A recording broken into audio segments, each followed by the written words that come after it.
live. All right, Murph's here, everybody. Let's give it up for Murph, first of all. John Murphy's in the house. Minersville legend. So tonight's pretty cool. I've known Murph for a long, long time, and he started this new gig with a guy, and he's like, you got to meet Sam. Sam's really cool. Like he's weird. He might touch you in different places, but he's a really good guy, and you guys got to get together because he's building houses, we're building houses, we're doing this stuff, and you guys were one of our first customers, and that's really, really, really important to me to remember that stuff. I hope everybody here remembers that, like the people that were in the beginning that hired a bunch of hoodlums like me to come to your houses to do some work, and I appreciate that, number one. And Sam has been awesome to get to know for everybody that's worked there. You guys are just in for a treat, I'm sure. Like, Sam prepared a 27-page speech, so I hope you have like a coffee and some other things ready to go. Yeah, dude's been like at it for a while, successful for a long time, and he has this attitude of whatever it takes, he's going to go get it. And I hope all of you guys here and some people at home listen to Sam. We do this. I know that a lot of places that have speakers, it's about addiction and recovery, but that's not what life's about. I want life to be about successful people that have done great things. And to me, dude, like, you're like an extraordinary guy with the things you've tackled in your life, and the way that you don't seem to quit or give up, and you climb one mountain and you're ready to climb the other. And that's really how I best describe Sam Holloway. He just seems to want to keep climbing no matter what's in his way. And so that's our speaker tonight, Sam Holloway. You guys give it up for Sam. No, that's not loud enough. Make it crazy.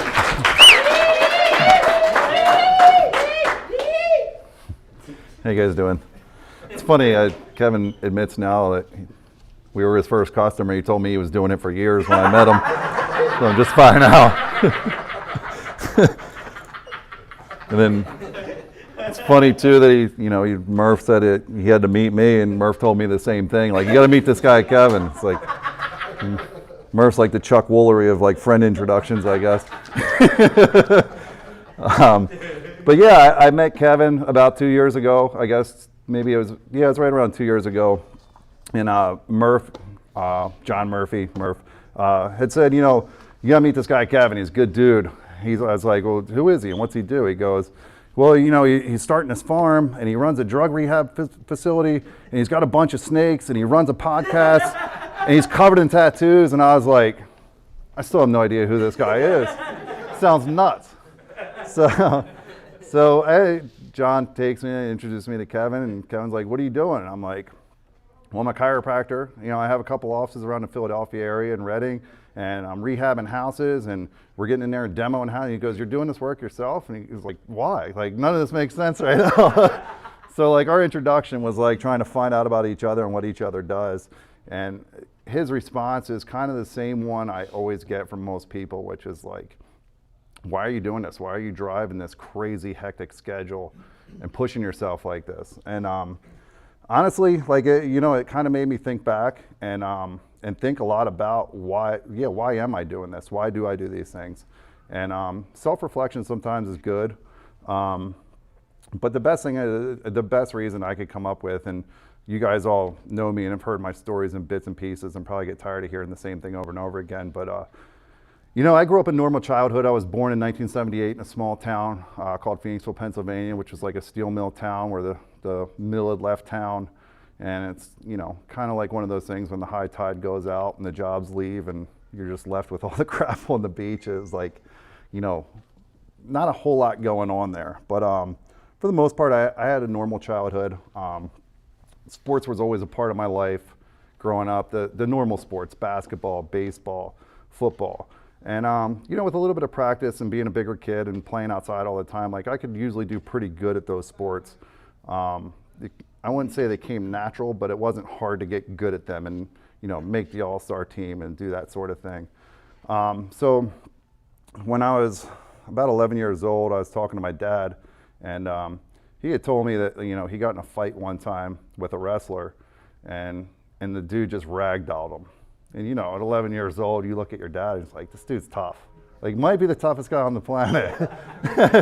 And I'm like, this guy ragdolled my dad.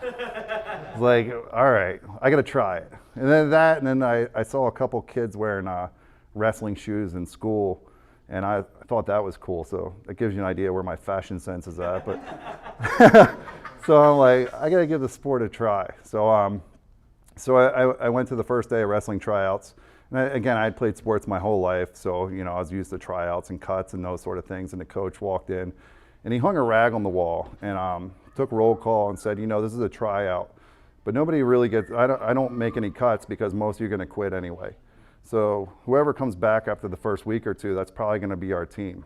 I found out later, the rag that he hung on the wall was a ice cold rag that he would pull out and put over the thermostat of the wrestling room so that the heat would just pump nonstop in there. And to make a long story short, I was awful at the sport. I was terrible. I hated every second of it. The sport beat me down every single day. And I mean, I would just keep coming back to it and like trying to conquer it and trying to beat it, trying to be better. And I was terrible. I was terrible in 7th grade. When I started, I was terrible in 8th grade. 9th grade, I started getting a little bit better. But you know, like you look at that sport, and then in the years of junior high, like what else do you really care about except how other people perceive you? Like you really don't care about much except like what your friends think of you, what this chick thinks of you, what these other people think of you. And you're in the middle of a sport where you essentially have to go out there naked. You're wearing a singlet, but it's made to mimic, it's the worst outfit, the worst uniform in all sports. I mean, let's face it. And you're out there against a kid your age with the same tools that you have, wrestling each other. And you're putting it on the line in front of your peers at a young age, 7th, 8th, 9th grade. And it kind of, that sport kind of fast tracks you into accountability. You have nobody to blame.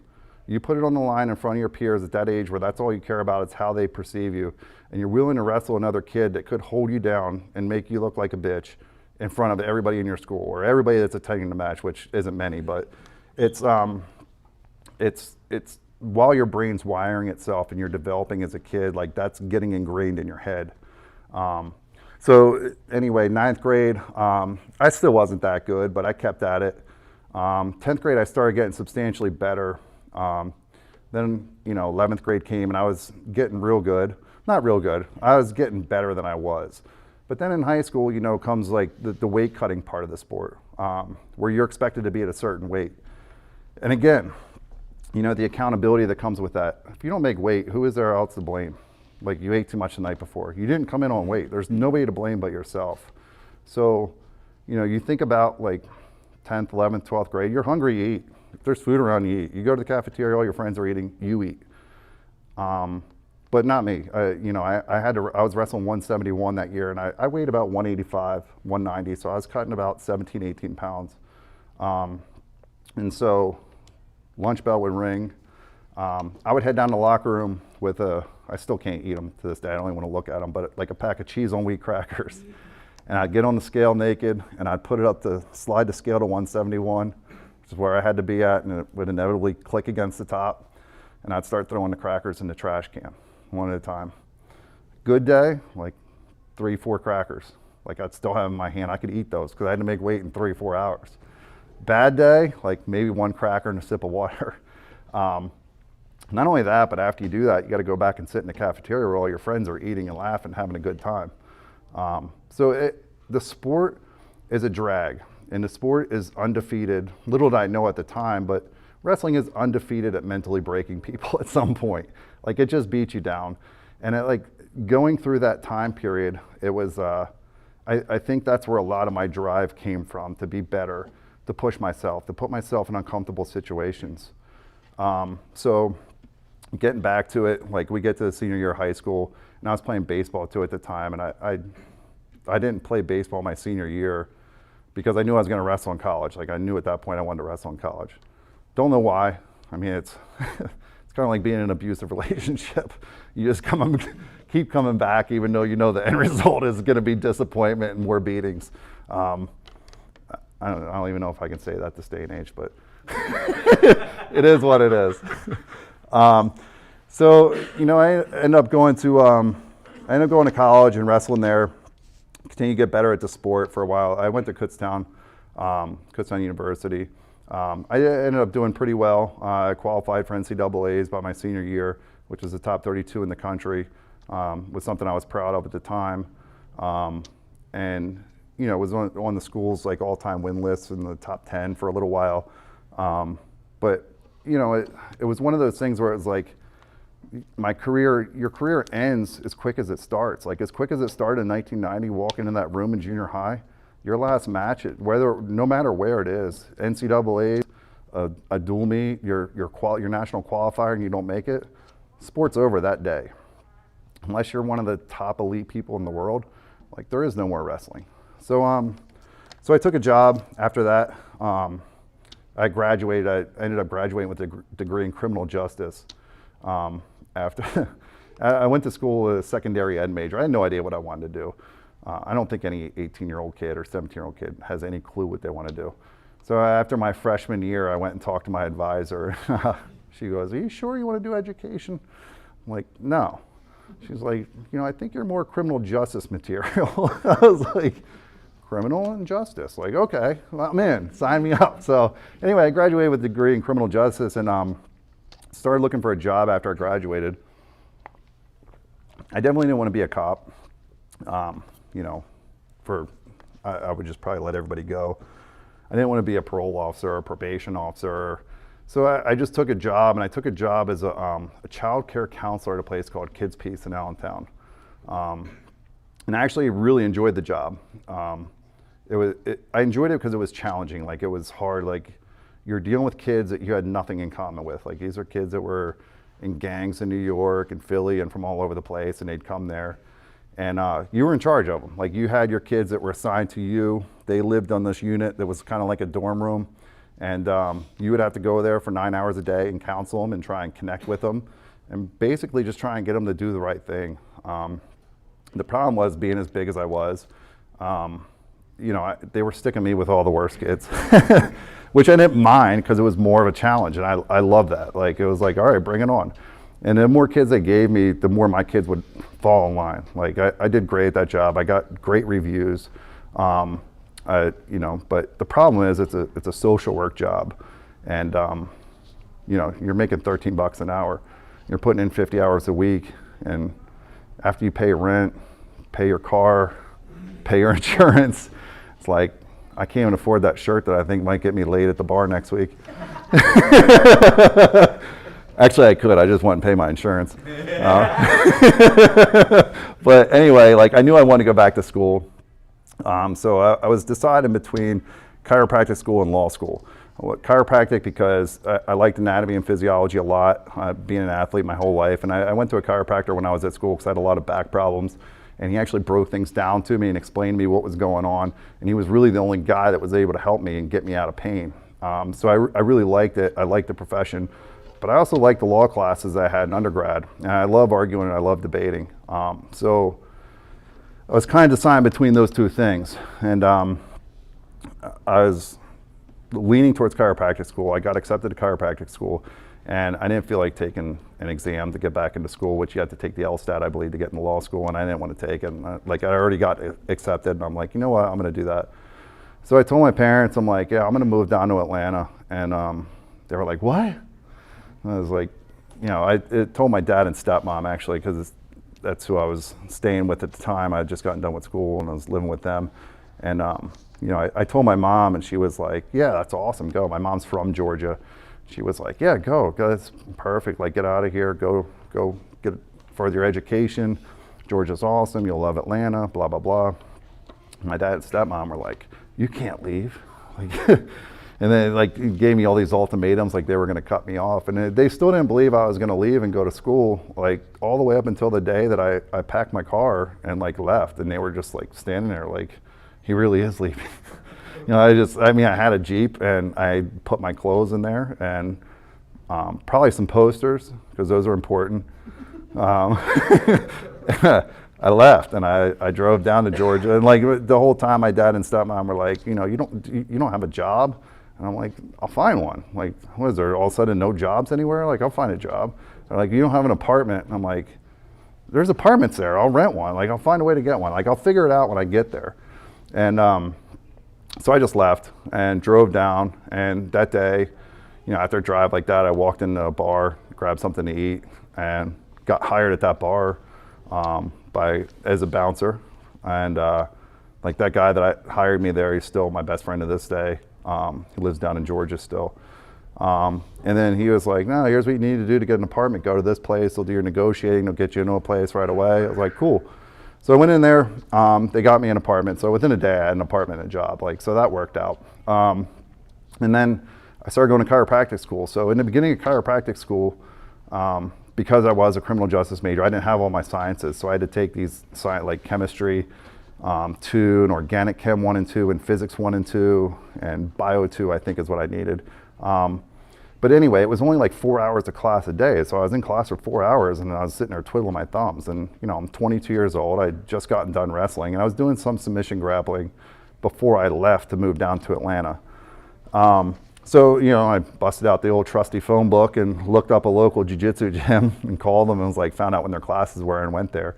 And I did pretty well, like grappling with their guys. You know, it's down in Georgia at the time, like they didn't have a real strong like wrestling program down there as far as high school and college goes. They do now, but they didn't at the time. And so I didn't really have too much trouble like rolling those guys. And so everybody immediately started asking, like, when are you gonna fight? And I'm like, I don't know, I didn't come here to fight. I came here to like work out and get a workout in. And so fighting wasn't even on the agenda, but 8 weeks later, I was in a fight. I was like, all right, cool. Like, yeah, if you got a heavyweight for me, I'll fight him. So they lined up this fight. I really had no stand-up training. I didn't even know how to get to the place. This is 2002. Like, fighting wasn't even big. Like, UFC, I think, just took off in 1996-ish, like, was when it started, but it wasn't big. It was almost bankrupt at that time, and it wasn't that popular. And so everybody down there knew about, they called it NHB fighting, no holds barred. And I was like, I don't even know what NHB is, like, but anyway, so I took the fight. I couldn't even find the place. I remember my girlfriend at the time and I were looking for the place where the fight was at. It was at a place called Earthlink Live, and it's like a concert venue. And I was like, the only way I found it is because there was an ambulance parked out front. And I'm like, well, it makes sense that there's an ambulance there. So that's probably it. So we found the place and I had my first fight. I fought that night and it was a decent card. There was a ton of people there. And I just remember after that fight, like just being like, whoa. Like, I mean, it was the craziest feeling. I can't even explain to somebody how it feels, like the fear, the anxiety, the excitement, the confidence, all that leading up to the fight. And then when you win, like just feeling somebody quit, like you can feel the energy leave somebody when they quit. Before it's even stopped, you're like, all right, I got this guy. And then you just start wailing on them to get out of there and get the ref to stop it or knock the dude out or whatever it is. And I just remember that feeling and being like, holy shit, like, can I do this again next weekend?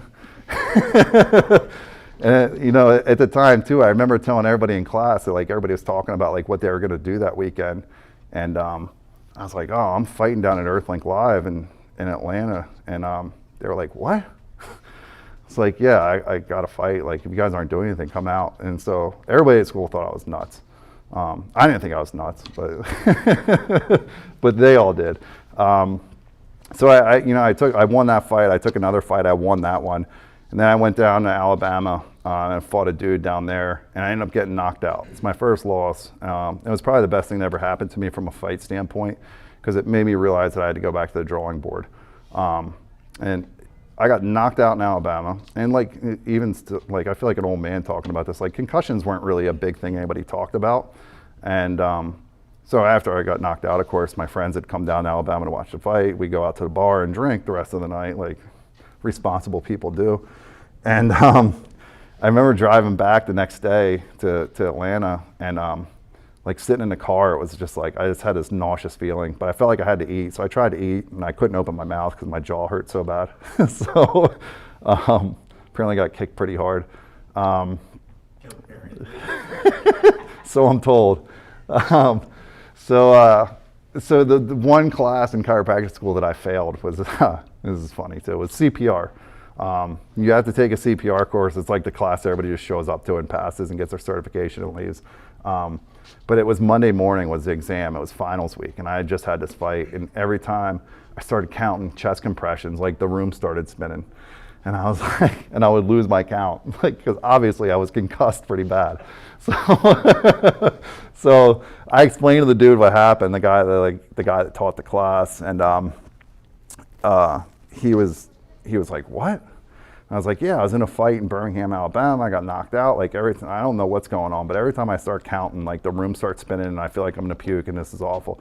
He goes, all right, well, we have to have grades in by tomorrow, so if you can come back tonight, he goes, go home, sleep it off. Not like go to the hospital or anything. Like, go home and sleep it off and come back later, and we'll see if you could take it. So I came back later, and of course I still couldn't do it. I was still kind of a mess. But failed that class, which screwed you up because now, like, you know, it sets you back for the next quarter when you're in the program. Like, you have to retake that class, which interferes with another class and screws you up a little bit. But anyway, so, you know, now I'm in the chiropractic program and I'm going to class every day. Like, it's 25 credits a quarter and it's 4 quarters a year. So you're taking 100 credits per year. You're in class every day from 8 to 5 with like an hour break and maybe showing up late to a class. So you get a little bit of break in the afternoon. So I would go to class in the morning, and I was working at the bar too. So I'd go to class in the morning and I'd cut out at lunch, go work out and run, lift weights, run, go back to class, finish class up, I'd shoot home, and I'd go home and put like notes on index cards. Because then I would go and train, and then I'd go right to the bar and work, and while I was at the bar, I could hold index cards in my hand and like glance down at them and study. And then get done work at 3, and class would start over again the next day at 8. So I kind of got used to this like crazy hectic schedule of just like grinding, like just getting after it, finding a way to get things done. Kevin said, like he sees like, you know, I have a grind, I just want to keep going. And you know, that's kind of where it started. I mean, it started with wrestling, and it started by, that's where I got the motivation and the desire to do it. But then in school, like just, you know, constantly staying busy and getting after it nonstop, it just became like what I do. Like, it almost happened by accident. So, you know, I'm in school, I'm training, I'm fighting. Kind of like 3 years later doing this and fighting constantly, not constantly, but I was fighting like, I wanted to fight more. Like I wanted to fight like 4 times a year because, you know, the more times you get in there, the more comfortable you get each time, the more relaxed you get, the more in the rhythm you get. And it's not a big deal anymore. It's just like another day at the office instead of feeling like you're starting all over again. But it gets harder to find fights. Like you start getting to be like 4-1, 5-1, like the fights aren't there. Like the guys that like are trying to make it to the next level don't want to fight you because they might lose, and then it would tarnish their record. And then the lower level guys don't want to fight you because they think they're going to get mauled. So you really start fighting nothing but like tough dudes that are like bouncing back and forth between the UFC. And even those fights are tough to find. So like I wasn't getting as many fights as I wanted to, but it wasn't the end of the world. So I was in school. I was getting towards the end of school, and you know, I started getting the phone calls that I was looking for like 2 years earlier with like bigger fights that I wanted. And now it's like I was at the tail end of school. It was getting a little bit more difficult as far as like you have national boards coming up you have to take to get your license. You had a lot on my plate, and so I was taking some of the fights and I was winning them. And then you know, I finished school, I passed my boards, I was done with everything, and I was still kind of like just hovering in no man's land. I felt like, because it was like I finished school, I was certified, I was working as a chiropractor, but I was still training, and still like the phone would ring with fights, and I was like, no. And then they finally called with a fight. I was fighting a dude, I can't remember his name, Dan Christensen, that's his name. He was 6'8", he's a UFC guy. The fight was in Phillips Arena in Atlanta. And I was like, you know, I'm done fighting. Like, I'm moving on. Like, I'm done. Like, I'll work out to stay in shape, and that's it. And I was like, one more. I mean, the problem is like when you're trying to work in an office and you're talking to patients and you have a black eye or stitches in your face, they tend not to take you as serious when you're talking about their health and wellness. So it's kind of at a point where I was like, I had to make a decision. So I took that fight, and actually in that fight, like I was doing okay. The fight, like, it's kind of weird because fights happen in slow motion in your mind. Like, it seems like an eternity that like takes place. Like, you can lay out like an hour and a half long story of what happened, and then you watch it again and it was like 3 minutes. But in your mind, it was much longer than that. So I took the dude down a couple times. I took him down, he stood back up. I took him down again. And he kicked me over and like caught me in an armbar. And I knew I was caught, and I knew what I had to do to get out was to jump to the other side. But in my head, I was thinking, you know, if this dude breaks my arm, I'm out of work for 8 weeks. Like, am I gonna risk hopping over and not getting out? Because the guy is a high-level jiu-jitsu guy. And I was like, that's it. Like, I tapped, and that was my last fight. You know, in the locker room afterwards, I was like, you know, I'm done. You can't be in a fight and thinking that way. Like, you can't have stuff like that running through your head and interfering with what's going on.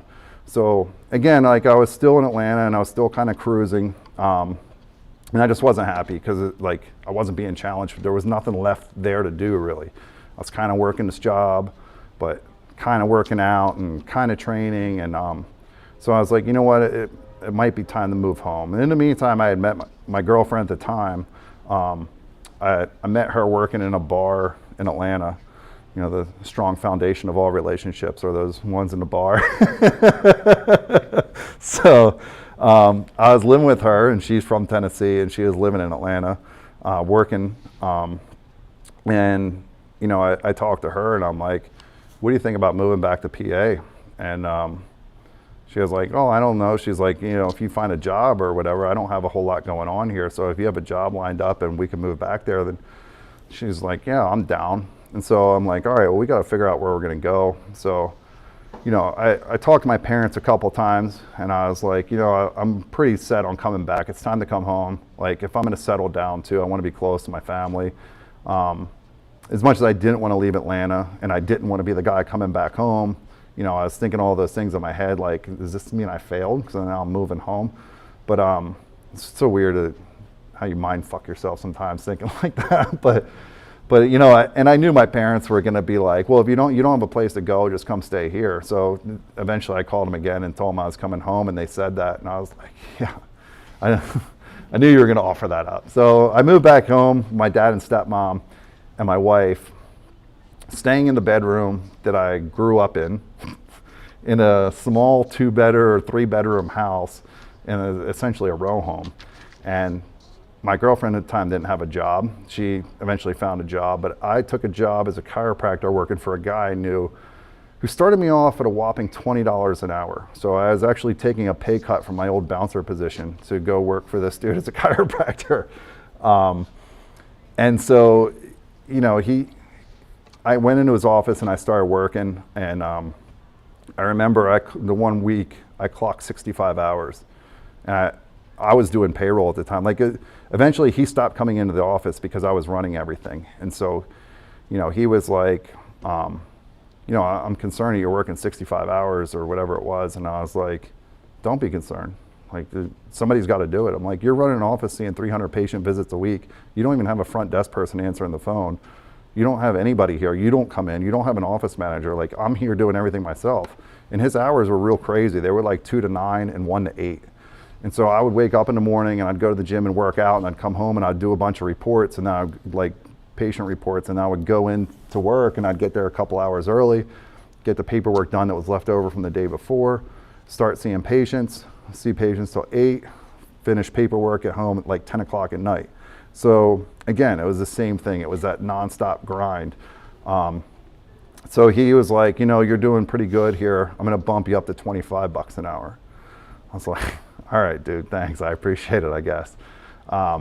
So he ended up sending me over to his other office. I'm trying not to make this story boring, but he sent me to his other office because the person that was working there went out on maternity leave or whatever. And so I started working at that office, and they were seeing like 150 patient visits a week. And I turned that office around and got it up to like 230 patient visits a week. And so when I came back to him, I was like, I want a review. Like, and he's like, oh, I don't do reviews. And I'm like, well, I want a review. Like, I want to sit down and see what else you want me to do.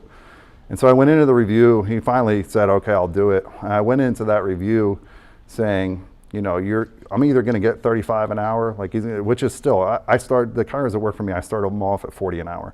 Like, so I'm asking to get bumped up after running this dude's office. I'm asking for 35. And he put me up to 30, and I was just like, all right, cool. So I left there that night, and I immediately started looking for a spot to open my own office. Now, keep in mind, I'm still living with my parents and my girlfriend. And she had found a job working at a pharmaceutical company, and she was doing okay. It was just not even in what her degree's in either, but she just took the job to get out of the house probably, because she was hiding upstairs all day in the room I grew up in, miserable. And so, with the Michael Jordan posters, for sure. And so I immediately started looking for a location to open up my own office, which I ended up doing, but the place was a dump.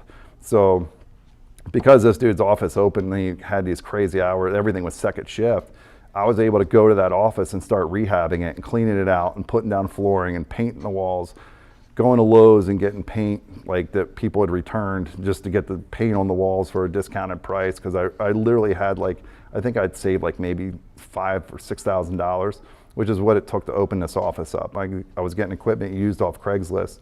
And so I was only booking morning hours. So I would go and rehab that office, and I would quick grab a shower, and then I would shoot over to his office and work the whole afternoon. And then so once the office was rehabbed, I started seeing patients in my office in the morning. And I would see patients in my office in the morning till 1, and then I would shoot over to his office. And then it got to the point where my office was getting a little bit busier. And so it just snowballed and got busier and busier. So then I went down to part-time at his office, and that's when I told him, I was like, look, I'm going to part-time now, because I got my own office open. And he was like baffled, like, what? You're leaving? Like, yeah, I'm leaving. Like, he gave me no incentive to stay here, and I'm like, it is what it is. So anyway, I opened the office was doing well, and like everything in life that I do, when things get easy, I make them more difficult. And so, so I opened a second office, and I was going back and forth between those two offices. Then I'd gotten married to my wife, so we ended up having a kid. We got married in 2011, I want to say. She reminded me the other day, she just thought of it, that it's our 10-year anniversary coming up.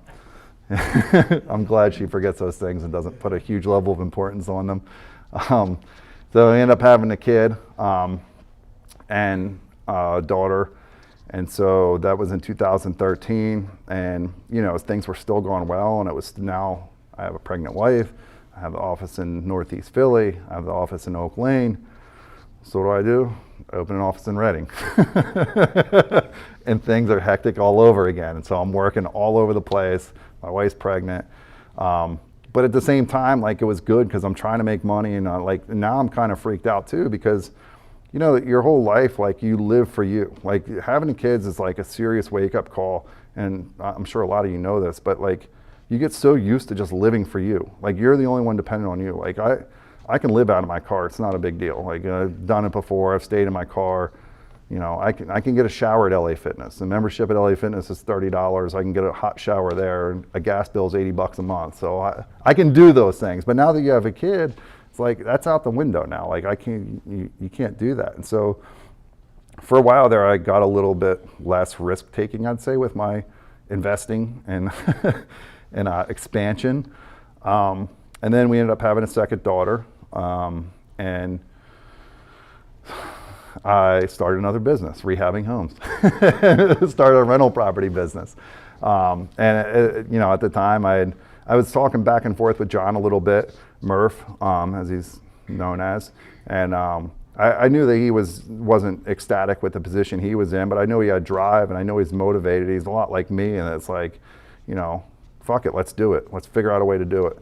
And so we kind of teamed up and started this business renovating houses, and that's when he introduced me to Kevin, and we've been doing well. We're not nearly where we want to be, and we probably never will be where we want to be, because that's just how I am and that's how he is. But we're going to bust our ass trying to get there, and we'll get there, but we'll still be unhappy, and I'll probably start another business and make myself incredibly uncomfortable again. But I mean, if I can say anything about what sums up my life, is somebody had said a quote one time I thought was pretty funny, made me laugh, and then I thought, like, shit, that's me. He said, hard work is a crutch for the talentless. And I mean, it's meant to be funny, but at the same time, like, none of us in this room, I don't think, are running 4.240s. None of us are writing songs that are top 10 hits. None of us have that hidden talent, but I assure you, you can make up for it with hard work. You can blow past those people if you work your ass off. I've done it for quite some time now.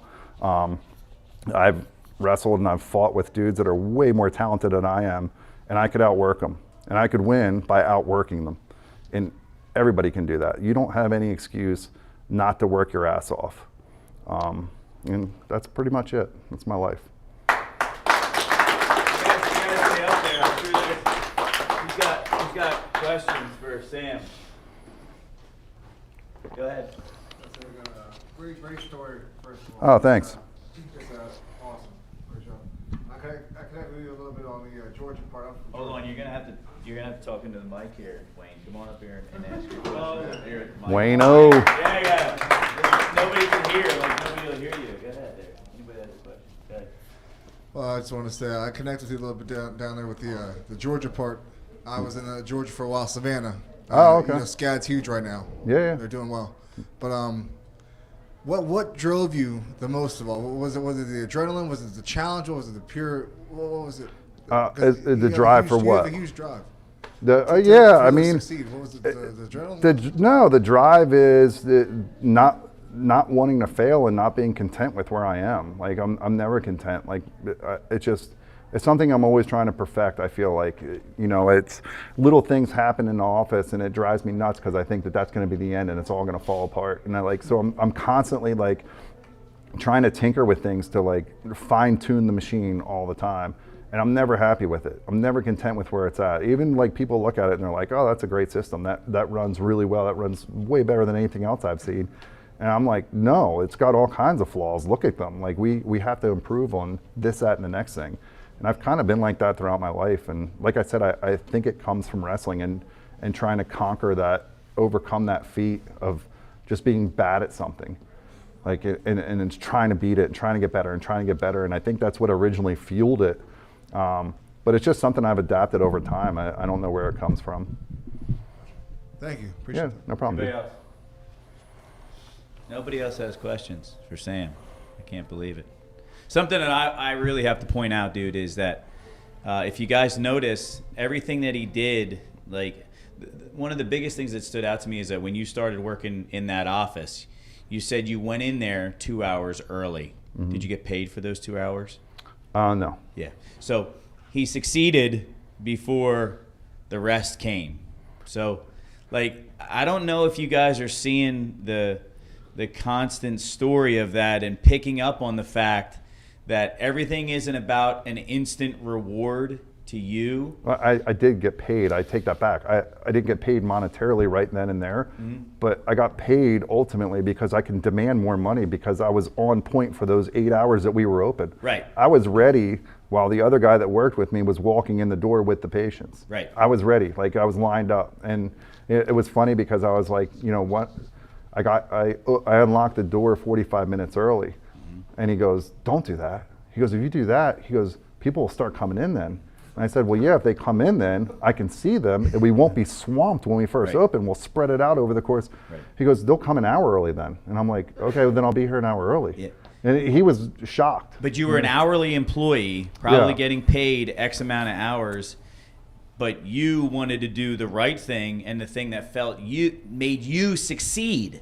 Like, and I think that's what a lot of people miss. That's all I know. Is that there's going to be a hell of a lot, there's going to be a massive amount of effort and work before the massive amount of reward comes. Mm-hmm. And that's the only equation there is, but we really get that, a lot of people get that twisted that, well, whatever I do, I should instantly get a reward for. If I go do this, I want to be rewarded immediately. And when you're building something, especially success, however you put it.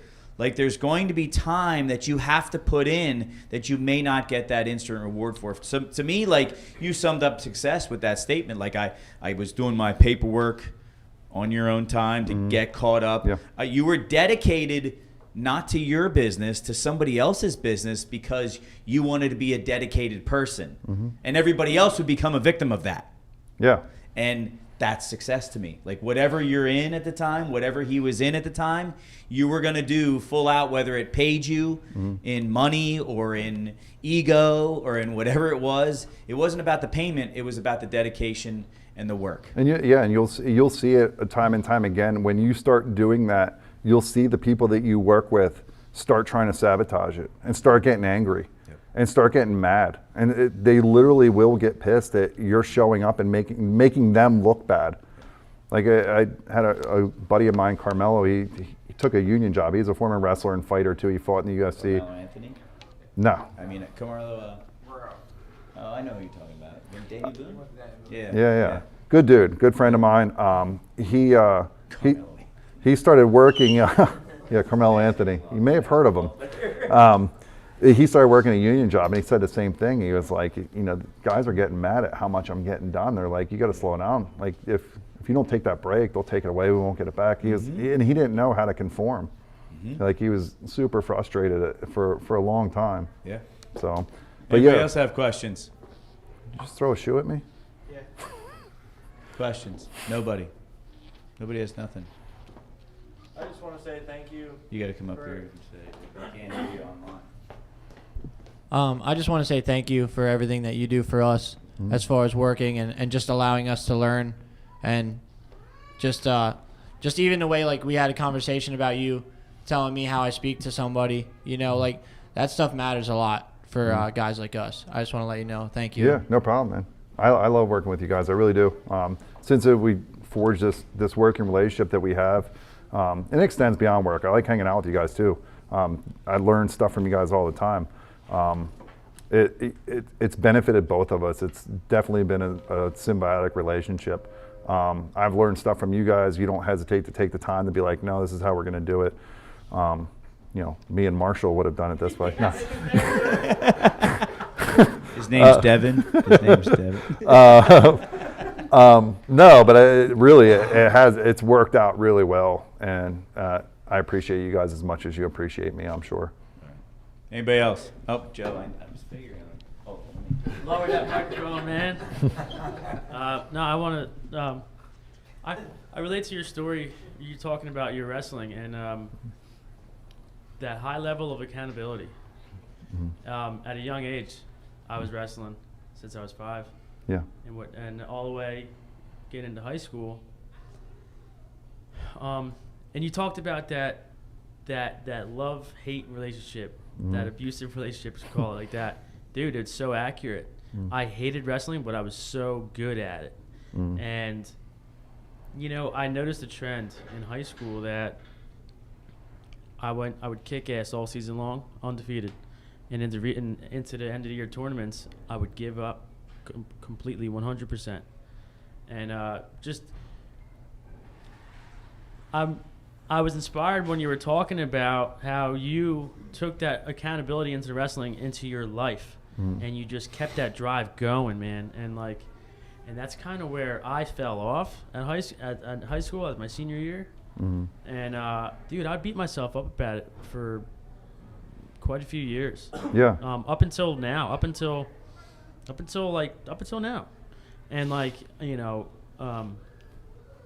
I like hearing when you talk about that and you relate that wrestling background into your life story today, because dude, it's a huge part of my story. I just don't know how I feel about it or how to apply it, because it was such a huge part of my life that I gave up on.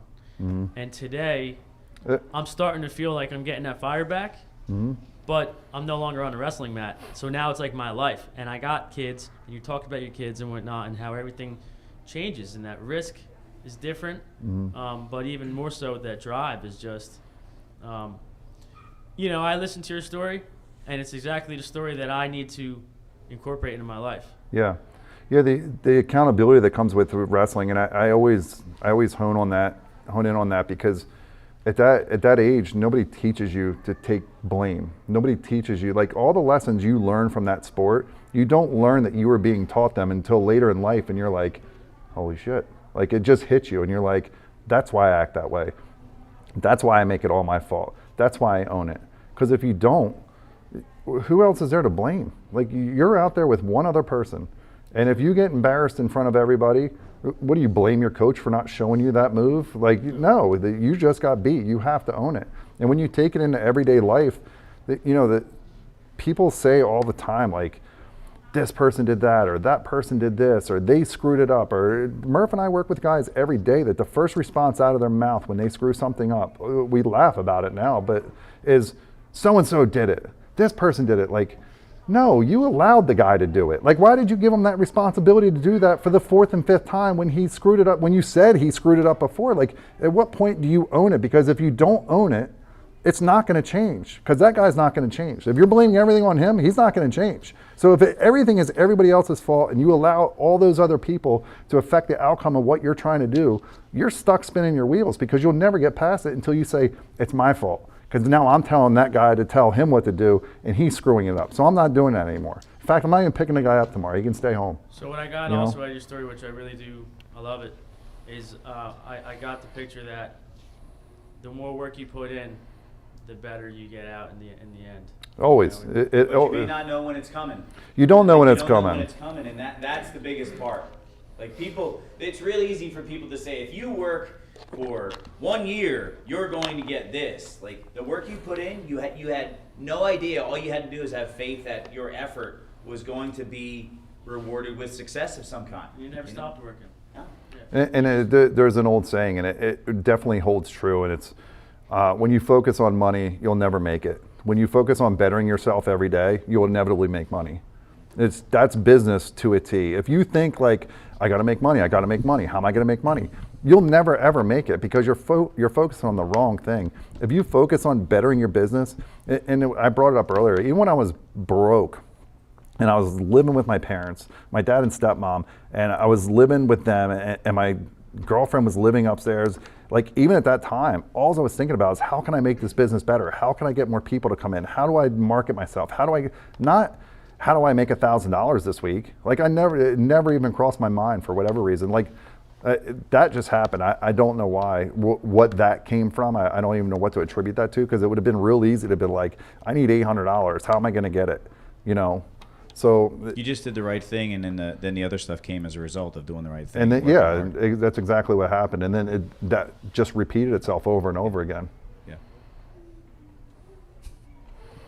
We've heard this twice today. This morning's breakfast was about money. Oh, So really? We talked about, and we all said, like, we wish Sam would have been here for the money meeting to have that discussion. So Yeah. Thanks for showing up this morning. No. Anybody else? Oh, Pat's coming. Can you hurry up, Pat? I know it takes you. Yeah. Now we have to have a delay in the show. Start all the time. Go ahead. You're gonna hold it for me. All right, cool. Yeah, I want to say that your story is really inspiring. I can relate with like the wrestling and things like that, the adrenaline, the feel for the chase of it, and I can honestly say, like, having us, that's kind of like a thrill in itself, just taking a chance on somebody and giving somebody the benefit of the doubt. Mm-hmm. And I want to say thank you for doing that for us. No problem. And letting us mess your houses up. It's not just mess my houses up. The thing is, too, just to add a little bit about what you guys do, I think a lot of people, and you can correct me if I'm wrong, but a lot of you guys think that people think that you're shitbags because of your past and, like, where you come from and where you're at. Like, a lot of people that I've talked to in similar situations, like, have this very low esteem, like, that they think that everybody else thinks they're a shitbag because they went through addiction. It's just not the case. Like, I can assure you, and these guys can tell you, there's times they have to run to Home Depot and I give them my debit card. Like, guys, go ahead, take the debit card, just leave it in the cabinet when you're done. I trust every one of you until you prove. We won't be back to your job, Sam. I'm sorry. I trust you guys up until the point that I shouldn't. And it has nothing to do with where you came from or where you're currently at. It has to do with shaking your hand and looking you in the eye and knowing that you're a trustworthy person. I've just always felt that with you guys. I really have. So. Go ahead. So you talk about this drive that you have, and you've had it since wrestling. I've played sports, the big three, baseball, basketball, football. Yeah. And I had this drive, but with what I've been through, I lost it, and now my want to give up is like extremely easy. So I need to know how to get out of that and get this drive back. I don't know if you ever lost that at one point, and how you gained it back. I don't want to say that I've never lost it. I mean, there's given points in every time that you get that feeling of like, why am I doing this? And I talked about it at breakfast one day where you're like, you hit those lulls where you're just like, why am I going to do that today? That can wait till tomorrow. Is the world going to spin off its axis if that waits till next week? Blah. You feel like crap. As far as losing the drive goes, no. The times when I lose focus is when things get easy. It's just the way I'm wired, and I guess that's a benefit at times. It's been a detriment at times too, as I talked about before. But when things get easy and I get complacent, I get extremely uncomfortable, and it's just not my comfort zone. So a lot of times my drive comes from like just starting something fresh. Like I don't know how you can do it within the confines of where you're at. I think that has to come from within. Find a motivation, set goals. Like, what goals do you have? What is your goal for tomorrow? Purpose. For me and Murph, I think you're a good one to answer that question. Like we've quit at times, right? Both of us have quit at times. Numerous times. And I always had to be fighting for somebody else for a little bit. Does that make sense? Like I had to fight for something other than myself to get reset. And I think that's a lot of you, and especially you, man, is like, you got to find something bigger to fight for until you want to fight for yourself again.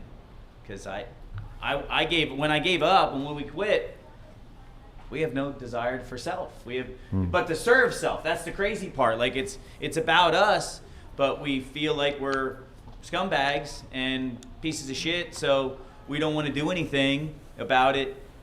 But we don't want to do anything about it because we want to serve ourselves. It's like it's really twisted thing, right? So I always have to find a purpose, a something bigger than something to fight for, and you have that. You have that at home. You have that here. It's, well, purpose and goals are kind of intertwined, I think. Yeah.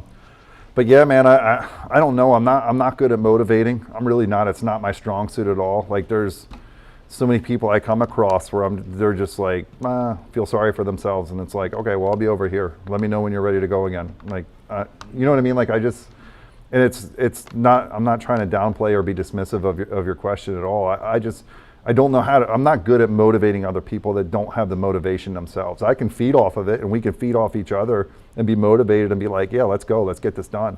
But if you're dragging and just want to feel sorry for yourself or feel like shit or feel like quitting, then quit. Good luck catching up to me when you come back around though, because you're going to come back around at some point, and now I'm going to be over here and you're going to have to catch up and it's going to be twice as hard. But I get it. That makes a lot of sense. Anybody else? Anybody? Bueller? Come on. Why do we have to have this 20 minutes in between things? Don't do that. I'll just sit back down. God, come on, get up here. I just wanted to say thank you for the learning experiences that you have on your job sites with older guys here in the program and newer guys. Like for the newer guys, learning on your jobs, making the mistake stuff is a great confidence booster. And then also like on the jobs I did with you a couple times, like, I did a lot of things I haven't exactly full did from start to finish. Like I always help with my dad, so like you're like just here, go do this yourself, and whatever mistakes we make, it's great because it's a great learning experience, and you're a really awesome guy where you're just like, you know what, it's cool, it's a mistake, what do we got to do to fix it? And it's just awesome, and I want to thank you for it. Yeah, no problem, All right, that's it. Clap it up. Clap it up for Sam. Thanks, buddy. Like I said, you got to understand what this guy and Murph have done for us to hire us to come work on their homes, and you guys have both become great friends, and I'm just thankful for everything you've done. So say goodbye to the camera there, Sam. See ya. See y'all later.